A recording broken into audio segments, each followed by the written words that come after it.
ಸೌಜನ್ಯ ಪರ ಹೋರಾಟಗಾರರು, ನೀತಿ ಸಂಘಟನೆಯ ರಾಜ್ಯಾಧ್ಯಕ್ಷರಾಗಿ ಸಾಮಾಜಿಕ ಸೇವೆ ಮಾಡಿಕೊಂಡು ಬಂದಿದ್ದೇನೆ.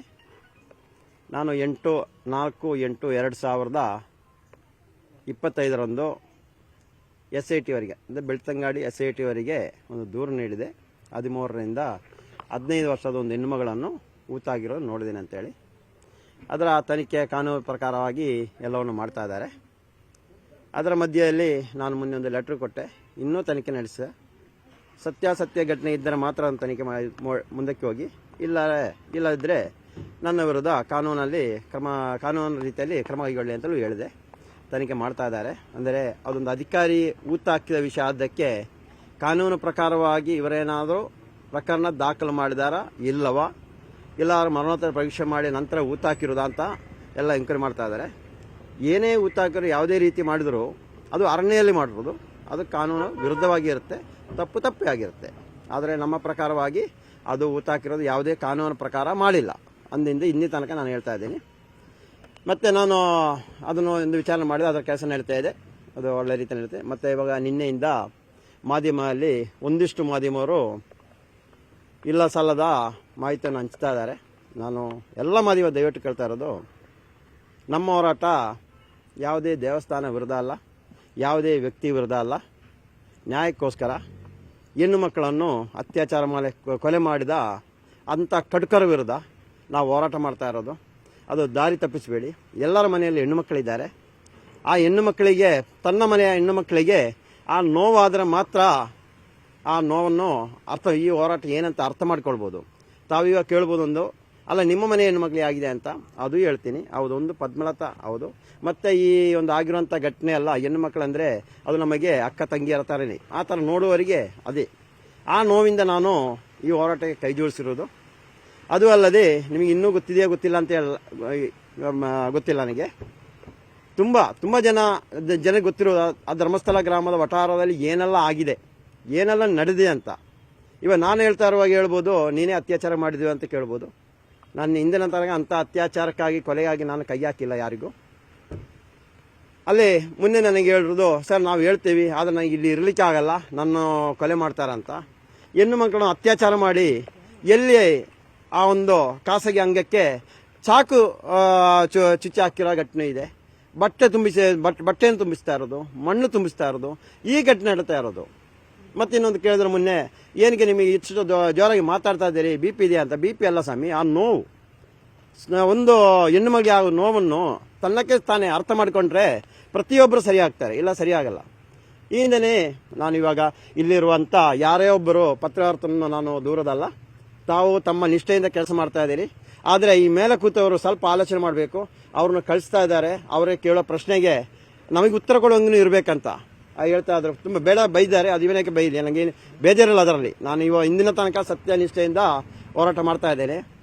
ಅವ್ರಿಗೆ ನಿನ್ನೆ ಒಂದು ಬುರುಡೆ ವಿಷಯ ಹೇಳ್ತಾ ಇದ್ದಾರೆ, ಜಯಂತಿ ತಂದಿರೋದಂತ. ಇನ್ನೂ ಹೇಳ್ತೀನಿ, ನೀವು ಯಾರನ್ನ ಬೇಕಾದ್ರೆ ಕರ್ಕೊಂಡು ಬನ್ನಿ ಆ ದೇವಸ್ಥಾನ ಮುಂದೆ, ಅಣ್ಣಪ್ಪ ಸ್ವಾಮಿ ಮಂಜಾನ ಮುಂದೆ, ನೀವು ಹೇಳೋ ರೀತಿಯಲ್ಲಿ ನಿಂತಿರ್ತೀನಿ. ನಾನು ಹೇಳ್ತೀನಿ, ಆ ಬುರುಡೆ ನಾನು ತೆಗೆದಿಲ್ಲ. ನಾನು ಕಾಡಿಗೆ ಹೋಗಿ ಬುರುಡೆ ತೆಗಿಲಿಕ್ಕೆ ಅಲ್ಲ. ನಾನು ಅಭಿಷೇಕ್ ಹೋಗಿ ಯಾವುದೋ ಒಂದು ವಿಡಿಯೋ ಮಾಡಿರೋಂತೆ ಒಂದು 10-20 ವರ್ಷ ಹಿಂದೆ ಒಂದು ಹೆಣ್ಣು ಮಗಳನ್ನು ಅತ್ಯಾಚಾರ ಮಾಡಿ ಕೊಲೆ ಮಾಡಿ ಅಂತ ಕಾಣಿಸ್ತೆ. ನೇಣು ಹಾಕಿರೋ ಒಂದು ಹಗ್ಗ ಇದೆ, ಬಾಡಿ ಇಲ್ಲ, ಕೊಳತೋಗಿದೆ. ಅದನ್ನು ತೋರಿಸಿ ಒಂದು ವಿಡಿಯೋ ಮಾಡಿದೆ. ಅದನ್ನು ತಿರ್ಗಾ ವಿಡಿಯೋ ಮಾಡಲಿಕ್ಕೆ ಹೋಗಿರೋ ಹೊರತು ನಾನು ಹೋಗಿ ಎಲ್ಲಿಂದಲೋ ಬುರ್ರೆ ತಂದು ನಾನು ಯಾರಿಗೂ ಕೊಟ್ಟವನಲ್ಲ. ಇದರಿಂದ ದೇವಸ್ಥಾನ ಹೆಸರು ಗಳಿಸಿ ಅಂತ ಹೇಳಿಲ್ಲ, ಇನ್ನೊಬ್ಬರ ಹೆಸರು ಗಳಿಸಿ ನಾನು ಹೇಳಿದವನಲ್ಲ. ಇನ್ನೇನ ಈ ಒಂದು ಸುದ್ದಿ ಆಗ್ತಾ ಇದೆ. ಅವ್ರಿಗೆ ಹೇಳಿ ಸ್ವಾಮಿ, ನಾನು ಈ ತರ ಒಂದು ಕೆಲಸ ಮಾಡಿಲ್ಲ ಅಂತ ಹೇಳಿ. ಹೇಳಿ ಸರ್. ಈಗ ನೀವು ಒಂದು ಜಾಗವನ್ನ ಹೇಳಿದ್ರಿ, ಹೌದು ಅಲ್ಲಿ ಕರ್ಕೊಂಡು ಹೋಗಿಕೊಂಡು ಅದನ್ನ ನೀವು ತೋರಿಸಿದ್ದೀರಾ? ತೋರಿಸ್ತೀನಿ ಸರ್. ತೋರಿಸಿದ ನಂತರ ಏನ್ ಹೇಳಿದ್ದಾರೆ? ನಾನಲ್ಲ, 3 ಜನ ತೋರಿಸ್ತೀವಿ ನಾವು. ನಾನು ಒಬ್ಬನೇ ಅಲ್ಲ, 3 ಜನ ತೋರಿಸ್ತೀವಿ. 3 ಜನ ಅಂದ್ರೆ ಒಬ್ಬೊಬ್ಬನೇ ಕರ್ಕೊಂಡು ಹೋಗಿರೋದು, ಒಟ್ಟಿನ ಕರ್ಕೊಂಡು ಹೋಗಿಲ್ಲ. ಅದರ ಪ್ರಕಾರ ಅದು ಮಾಜರಾಗಬೇಕಲ್ಲ ಸರ್. ಈ ಒಂದು ಡೆಡ್ ಬಾಡಿ ಸಿಕ್ಕಿದ್ರೆ ಅದು ಯಾರು ನೋಡಿರೋದು ಏನು ಎಂಬುದೆಲ್ಲ ಮಾಜರಾಗಬೇಕು. ಅದರ ಪ್ರಕಾರ ಮಾಜರಾಗಿ ವಿಡಿಯೋ ರೆಕಾರ್ಡ್ ಸಮೇತ ಮಾಜರಾಗಿ ಮಾಡಿದೆ. ಸ್ಲೋ ಆಗಿಲ್ಲ ಸರ್. ಏನಂತ ಹೇಳಿದ್ರೆ, ನಾನು ಇನ್ನೊಂದು ಲೆಟರ್ ಕೊಟ್ಟೆ ಅಲ್ಲ ಸರ್, ಯಾರಿಗೂ ತೊಂದರೆ ಆಗಬಾರ್ದು, ಸತ್ಯನಿಷ್ಠೆ ಇದ್ರೆ ಮಾತ್ರ ಹೋಗ್ಬೇಕಂತ ಕೊಟ್ಟಿದ್ದಾರೆ. ಅದರ ಪ್ರಕಾರವಾಗಿ ಅವ್ರು ನೋಡ್ತಾ ಇದ್ದಾರೆ, ಏನಾದರೂ ಪ್ರಕರಣ ದಾಖಲಾಗಿದೆಯಾ, ದಾಖಲಾದ ನಂತರ ಅಧಿಕಾರಿ ಅವರು ಆ ಊತಾಕಿರೋದಂತ ಒಂದು ಎಂಕ್ವೈರಿ ಮಾಡ್ತಾರೆ. ದೂರುದಾರ ತೋರಿಸಿರುವಂತ ಈಗ ಮಾಸ್ಕ್ ಮ್ಯಾನ್ ಯಾರಿದ್ದಾರೆ ಅವರು ತೋರಿಸ್ತಾ ಇರುವಂತ ಜಾಗ ಕಲ್ಲೇರಿದು, ಮತ್ತೆ ನೀವು ತೋರಿಸಿರೋ ಜಾಗ ಅದು ಒಂದೇ? ಇಲ್ಲ ಸರ್, ಅಲ್ಲ, ಬೇರೆ ಬೇರೆ. ಬೇರೆ ಬೇರೆ ಸರ್. ಈಗ ನೀವು ಹೇಳ್ತಾ ಇರೋದು 15 ವರ್ಷದ ಹುಡುಗಿ, ಹೌದು ಸರ್. ಅಲ್ವಾ? 13, ಅವ್ರು 15 ಇರೋದು 15 ವರ್ಷದ ಹುಡುಗಿ. ಅದು ಅದು ಅವರ ಇದರಲ್ಲಿ 164 ವರ್ಷ ಎಸ್, ಹೌದು ಹೌದು ಅದೇ ಇದೆ. ಹೌದು. ಹಾಗಾದ್ರೆ ಎರಡು ಒಂದೇ ಅಲ್ವಾ? ಇಲ್ಲ, ಅಲ್ಲ, ಬೇರೆ ಬೇರೆ. ಬೇರೆ ಬೇರೆ. ಹೌದು. ಇದು ಬ್ಯಾಗ್ ಏನಿರಲ್ಲ. ಸರಿ, ಬ್ಯಾಗ್ ನೀವು ಇರಲ್ಲ. ತೋರಿಸಿದ ಜಾಗದಲ್ಲಿ ಈಗ ಮೊನ್ನೆ SIT ಅವ್ರು ಕರ್ಕೊಂಡು ಹೋಗಿ ಮಾರ್ಕ್ ಮಾಡಿದಾರಲ್ವಾ? ಹೌದು. ನಂತರ ಅಲ್ಲಿ ಏನು ಇದು ಮಾಡಿಲ್ಲ, ಇಲ್ಲ, ಏನು ಮಾಡಿಲ್ಲ. ಪ್ರೊಸೀಜರ್ ಪ್ರಕಾರನೇ ಆಗಿದೆ ಅಂತ ಹೇಳಿದ್ದಾರೆ. ಹೌದು, ಪ್ರೊಸೀಜರ್ ಪ್ರಕಾರವಾಗಿ ಅವರು ಅಲ್ಲಿಗೆ ಬಂದೋಬಸ್ತ್ ಹಾಕ್ಬೇಕಿತ್ತು, ಅದೊಂದು ಹಾಕಿಲ್ಲ. ಅಲ್ಲ, ಪ್ರೊಸೀಜರ್ ಪ್ರಕಾರನೇ ಅದನ್ನ ಅಲ್ಲ, ಪ್ರೊಸೀಜರ್ ತೆಗೆದಿಲ್ಲ ಇನ್ನು. ಅಲ್ಲಲ್ಲ, ಅದು ತೆಗಿತಾರೆ ಅಂತ ಹೇಳಿದ್ದಾರೆ. ತೆಗಿತಾರೆ. ಅಲ್ಲಿ ಪೊಲೀಸರು ಇದ್ರು, ಡಾಕ್ಟರ್ಸ್ ಬಂದಿದ್ರು, ಎಲ್ಲ ಡಾಕ್ಟರ್ ಇಲ್ಲ. ಪ್ರೊಸೀಜರ್ ಪ್ರಕಾರ ನಡೆದಿದೆ ಇಲ್ಲ ಅಂತ ಹೇಳಿದ್ದಾರೆ. ಇಲ್ಲ, ಪ್ರೊಸೀಜರ್ ಪ್ರಕಾರ ನಡೆಯೋದಕ್ಕೇನೆ ಇದು ಮಾಡಿರೋದು. ಅಲ್ಲ ಸರ್, ಈಗ ನೀವು 3 ಜನ ಸಪರೇಟ್ ಹೋಗಿದ್ರಿ ಅಂತ ಹೇಳಿದ್ರಿ. ಹೌದು ಸರ್. ಈಗ ನಿಮ್ಮನ್ನು ಕರ್ಕೊಂಡು ಹೋಗೋ ಸಂದರ್ಭದಲ್ಲಿ ನೀವು ಜಾಗವನ್ನು ತೋರಿಸಿದ್ರಿ. ಹೌದು ಸರ್. ಅಲ್ಲಿ ಉತ್ಖನನ ಆಗಿದ್ಯಾ, ಅಲ್ಲಿ ಏನಾದ್ರು ಸಿಕ್ಕಿದ್ಯಾ? ಮಾಡಿಲ್ಲ ಸರ್, ಇನ್ನು ಮಾಜರ್ ಮಾಡಿರೋದು. ಮಾಜರ್ ಮಾಡೋ ಸ್ಥಳ ಹೌದಾ ಅಲ್ವಾ ಅಂತ ಕನ್ಫರ್ಮ್ ಮಾಡ್ಬೇಕಲ್ಲ ಸರ್. ನಾನು ತೋರಿಸಿರೋದು, ನನ್ನೊಟ್ಟಿಗೆ ಇನ್ನಿಬ್ರು ಇದ್ದಾರೆ ಸಾಕ್ಷಿದಾರರು, ಅವರು ತೋರಿಸಿದ್ರು ಸರಿಯಲ್ಲ ತಪ್ಪ ನೋಡ್ಬೇಕು. ಅವರು ಇಬ್ಬರನ್ನು ಕರ್ಕೊಂಡೋಗಿ ಅದನ್ನು ಕನ್ಫರ್ಮ್ ಆದ ನಂತರ ನಾನು ಕರ್ಕೊಂಡು ಹೋಗಿರೋದು ಮಾಜರ್ ಮಾಡ್ಲಿಕ್ಕೆ.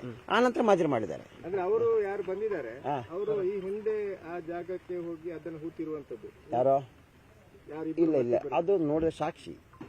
ನಿಮ್ಮೊಟ್ಟಿಗೆ ಇದ್ರು ಅವರು, ಯಾಕಂದ್ರೆ ನೀವೆಲ್ಲ ಒಟ್ಟಿಗೆ ಇದ್ರಲ್ಲ ಅಲ್ಲಿ ಇಲ್ಲಿ ಆ ದಿನ. ಇಲ್ಲ, ನೋಡುವ ನೋಡೋ ಒಟ್ಟಿಗಿದೆ. ಬೇರೆ ಯಾವುದು ಸರ್? ನೋಡೋ ಒಟ್ಟಿಗಿದೆ ಸರ್. ನಿರ್ದಿಷ್ಟವಾಗಿ ಇವತ್ತು ಬಂದ ಉದ್ದೇಶ ಸರ್, ಒಂದನೇದಾಗಿ ನಿನ್ನೆಯಿಂದ ಮಾಧ್ಯಮದಲ್ಲಿ ಬರ್ತಾ ಇದೆ, ಎಲ್ಲ ನಿಲ್ಲಿಸಿಬಿಟ್ಟಿದ್ದಾರೆ ಅಂತ ಸಮಯ ನಾನು ನನ್ನ ಕರ್ತವ್ಯ ನಾನು ಕೇಳಲೇಬೇಕಲ್ಲ ಸರ್. ಅದರ ಪ್ರಕಾರ ಬಂದು ಕೇಳಿದೆ, ನಿಲ್ಲಿಸಿದ್ದೀರಾ ಏನಂತ. ಇಲ್ಲ, ನಿಲ್ಲಿಸಿಲ್ಲ, ಅದರ ಪ್ರಕಾರ ಮಾಡ್ತಾ ಇದೀವಿ. ಆದರೆ ಒಂದಿಷ್ಟು ವಿಳಂಬ ಆಗ್ತಾ ಇದೆ ಅಷ್ಟೇ ಹೊರತು ನಿಮ್ದು ಮಾಡ್ತೀವಿ ಅಂತ ಹೇಳಿದ್ರೆ ಮಾಡಲ್ಲ ಅಂತ ಯಾವುದೇ ಕಾರಣ ಕೇಳಿಲ್ಲ. ಈಗ ಇನ್ನೊಂದು, ನಿಮ್ಮ ಜೀವಕ್ಕೆ ಅಪಾಯ ಇದೆ ಅಂತ ಹೇಳ್ಕೊಂಡು ಏನು ಭದ್ರತೆ ಕೊಡ್ಬೇಕಂತ ಏನಾದ್ರೂ ನೀವು ಕೊಟ್ಟಿದ್ರೆ? ಸರ್, ಭದ್ರತೆ ಅಂತ ನಾನು ಕೊಟ್ಟಿಲ್ಲ ಸರ್. ನಾನು ಕೊಟ್ಟಿರೋದು ಏನಂತ ಹೇಳಿ, ಮುಂದಿನ ದಿನಗಳಲ್ಲಿ ಮೊನ್ನೆ ನಮ್ಮವರ ಮೇಲೆಲ್ಲ ಅಟ್ಯಾಕ್ ಆಗಿದೆ, ಅದೇ ತರ ಏನಾದ್ರು ಅಟ್ಯಾಕ್ ಮಾಡಿ ನಮ್ಮನ್ನ ಕೊಲೆ ಆದರೆ ಇದರ ಹಿಂದೆ ಯಾರು ಇರ್ಬೋದು, ನನ್ನನ್ನು ಯಾರು ಇಷ್ಟು ದಿನ ಫಾಲೋ ಮಾಡ್ಕೊಂಡ್ರು, ಅದರ ವಿರುದ್ಧವಾಗಿ ಅದನ್ನು ಠಾಣೆಗೆ ದೂರ ಆಗಿ ಕೊಟ್ಟಿದ್ದೀನಿ ಸರ್. ನಿಮಗೆ ಸೆಕ್ಯೂರಿಟಿ ಕೊಡಬೇಕು ಅಂತ ಇಲ್ಲ, ಸೆಕ್ಯೂರಿಟಿ ಕೇಳಿಲ್ಲ ಸರ್. ಇವತ್ತು ನಾನು ಹೇಳಿದಲ್ಲ ಸೆಕ್ಯೂರಿಟಿ ಬೇಡ ಅಂತ ಹೇಳಿದೆ. ನಮಗೇನು ಸರ್, ಹಂಗಾರೆ ಯಾವುದೇ ವಿಷಯ ಹೇಳಲಿಕ್ಕೆ ಆಗಲ್ವಲ್ಲ ಸರ್. ಎಲ್ಲ ಮುಚ್ಚಿಡ್ಬೇಕು ಅಂತ ಕೆಲಸ ಮಾಡಿಲ್ಲ.